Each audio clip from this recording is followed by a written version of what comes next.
Smuggling has soared across porous border points at Busia and Malaba, driven by a confluence of factors, including Kenya's meek economy, a depreciating shilling, and corruption. With the Kenyan shilling experiencing a sharp depreciation, it is fueling smuggling, as smugglers are slipping across the border points at these border districts to purchase goods with the slightly stronger Ugandan shilling.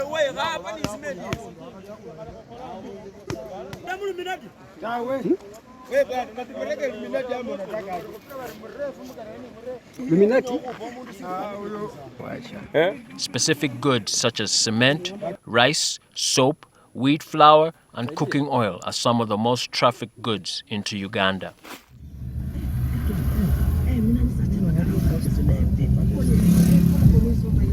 In March this year, Kenyan authorities closed nearly 200 illegal entry points on the Ugandan border, stretching from Lake Victoria and Majanji to River Malaba across a 57-kilometer stretch. Smuggling remains a major source of livelihood for the border communities and is egged on by corrupt security personnel at both sides of the divide, which provides unofficial fees for customs officials and income for marginalized communities.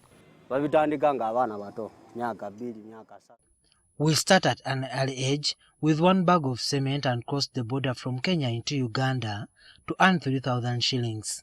Then go back and do it again. A day after economic protests swept across Nairobi and major towns in Kenya early this week, the ripple effect spread towards the border town of Busia. Sophia, a shabby border outpost that lies at the parallels of the Uganda-Kenya border, remains one of the major smuggling routes.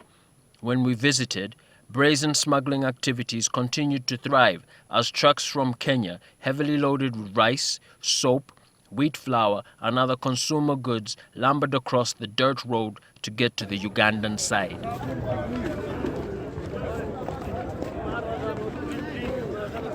The consignment is trafficked piecemeal and concealed on the back of wheelchairs and border borders whose drivers have to bribe law enforcement, as seen here in this footage secretly filmed. It can take hours for such a large consignment to cross the border into Uganda, as a border can carry as much as a ton of sugar or cement in one trip. The routes smugglers rely on are part of the folklore here, passed on through storytelling to generations in a community that has depended on smuggling as far back as the pre-colonial times. Once in Uganda, these goods are repackaged and sold at licensed shops. Cumbersome import and export procedures and rent-seeking practices by customs officials encourage this informal trade. They could go and import this wheat flour, officially pay taxes, which were 8,000, but with an increase to 35, it is encouraging more people to evade it. And when they evade it, more are going informal. And if they could pass like 10 trucks carrying this wheat flour daily to cross, now you may find that 2 or 3 are crossing the border. But if they are crossing, the rest is informally crossing. We've been having cases, especially on the border, on the eastern borders and the southwestern borders, of people dodging to pay taxes, thinking that URA is going to charge them taxes. Goods, when they are produced, wholly produced in our neighboring countries, Tanzania, Kenya, they don't pay tax. You don't have to smuggle. You just come through the border, we shall clear you and capture your declaration. You go to the shop, you go to where you want to sell. You don't have to come through bushes. Because when we get you through bushes, smuggling, you don't have any declaration from Kenya, from Tanzania. We will treat you as a smuggler. Generations of smugglers have used hidden trails such as this one to evade local authorities. As we trudge across this narrow path, the LC1 chairman of the area points out houses belonging to local residents who are among the major smugglers from the informal cross-border trade going back to the economic crisis during Idi Amin's era. Here on the banks of the Malaba River that separates Kenya and Uganda is this strategic point in the informal cross-border trade, where traders brave this river that's prone to flooding to sell their wares in Uganda.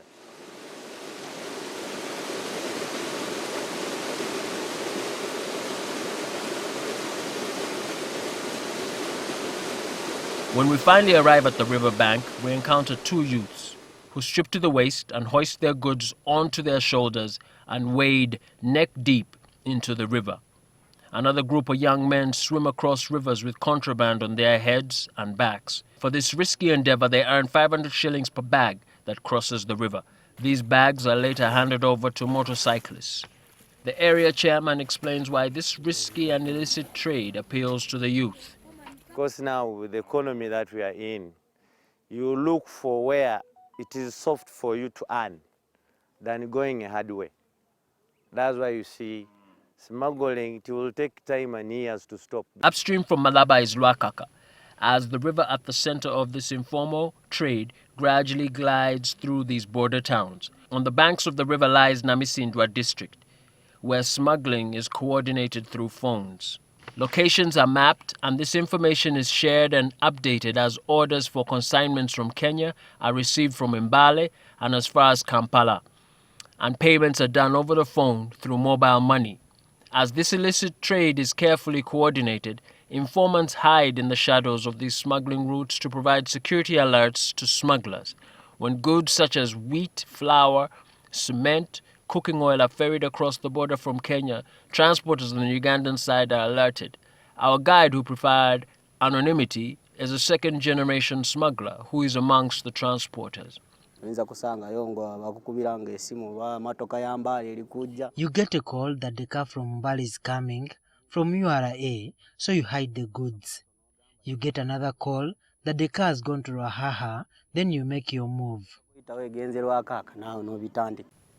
At regular intervals, it's a common sight to see a border cyclist speeding past with 5 bags of cement heading into a nearby town on the Ugandan side. The border cyclist then drops off the smuggled goods at a nondescript location along the way where the goods are picked up or relayed by car.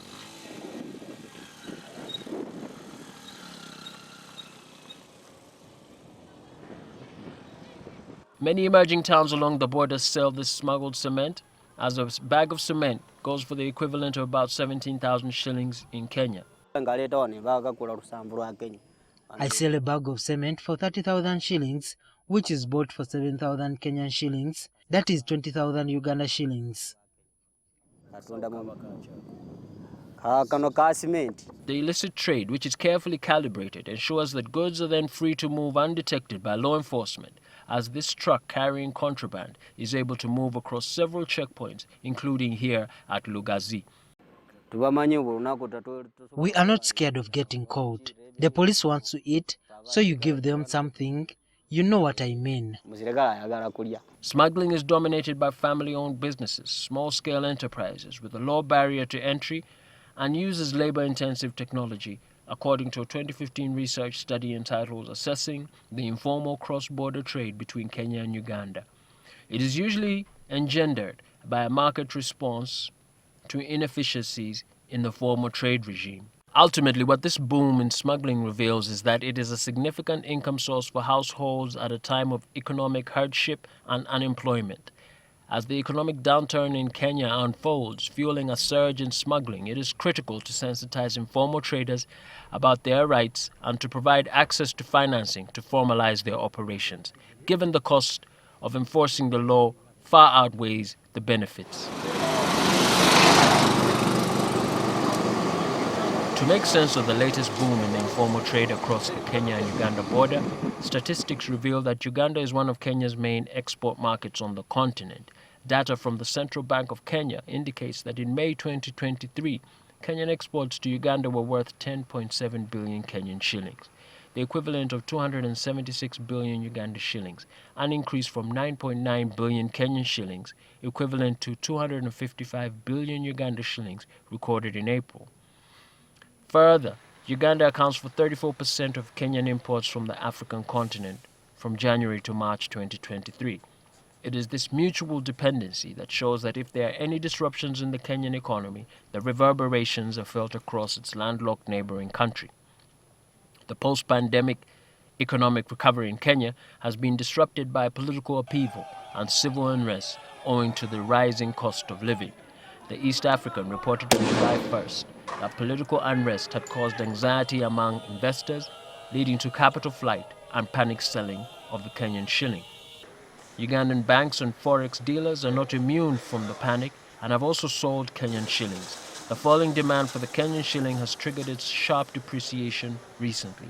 The Kenyan shilling, trading at 27 Uganda shillings currently, was trading at 30 Uganda shillings in June 2023. Godfrey Owunde, chair of the National Association of Cross-Border Traders, explains how this depreciation in the Kenyan shilling is driving a smuggling boom in Busia. If a Ugandan was going for a Kenyan shilling at 35, he can now go for a Kenyan shilling at 26. That means he uses lesser of Uganda money to buy the same product. So this is it itself making informality, making people cross more. These smuggling routes have also been used by criminal cartels to slip across borders to evade law enforcement after committing crimes such as murder and robberies in the respective communities.